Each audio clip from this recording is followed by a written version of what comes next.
Maalala ko, nagpapasalamat pala ako sa pagpayag mo sa kahilingan ko.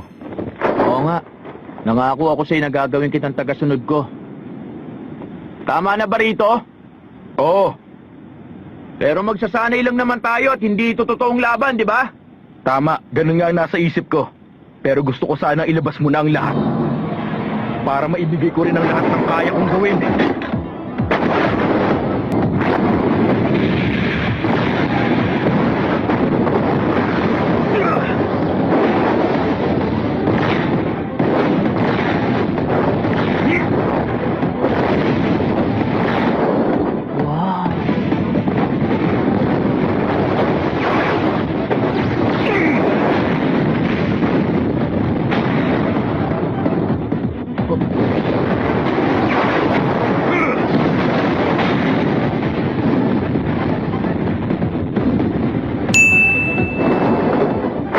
Na yun ah. Konti na lang, masusunog na naman ang damit ko.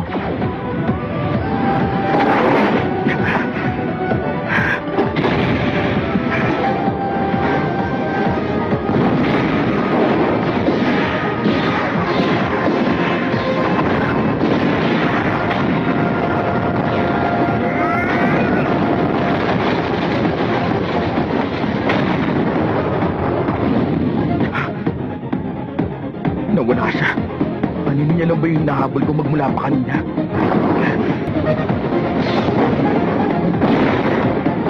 Huh? Ginagawa mo! Pinababal na siya. Siguro naman siseryosohin ako ni Master. Dito! Okay, nanalo!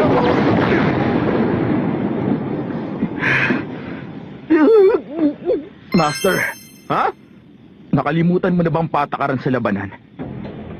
Iwasan ang mga atake na magagawa mong iwasan. Seryosohin niya at huwag gawing biro. Huwag mong pipigilan. At saka, ituloy ang pakikipaglaban hanggang hindi na ako makalaban. Kahit paano ang labang to magpapakita nun sa akin. Huwag kang magpapakita ng awa sa akin. Yun ang mga patakaran ng Master. Paano?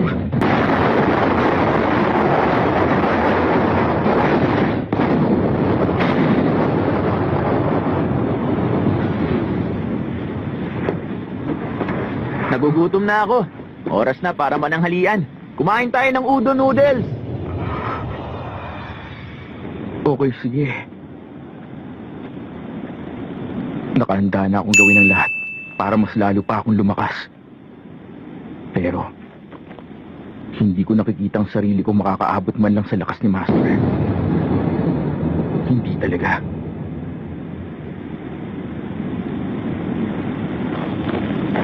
Iba ang antas niya.